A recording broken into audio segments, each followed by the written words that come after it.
नेताजी गांव में विधायक जी आ रहे हैं, पूरा गांव तो जांच पड़ताल करने। कहाँ बात कर रहे हैं? हाँ नेताजी। रुको रुको, एक काम करो, ये लो पूरा बंटवा दो, पूरा बंटवा दो। ठीक है नेताजी, जाके बांट दे रहा है। जल्दी आना।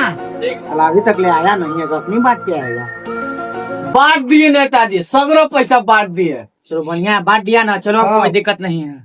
सुनिए ना नेताजी, आ रहे हैं थोड़ा सा, ठीक ना? जाओ जाओ जाओ, पता करो कब ठीक नहीं है आएगा। नेताजी। साला 2 घंटा हो गया, अभी तक ले आया नहीं है, तखनी आएगा, समझे में नहीं आ रहा, माथा तो खराब हो रहा है। आ गए नेताजी हम। तखनी आएंगे रे। नहीं सारुण के यहाँ कुछ तो गड़बड़ है। जल्दी फोन करके पता करो।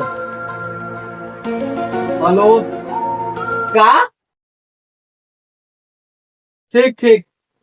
कहा हुआ रे? नेताजी, विधायक जी तो नहीं आ रहे हैं नेताजी। नहीं आ रहा है? नहीं नेताजी। अरे साला पैसों पटवा दिया रे। वो नहीं करेंगे यार।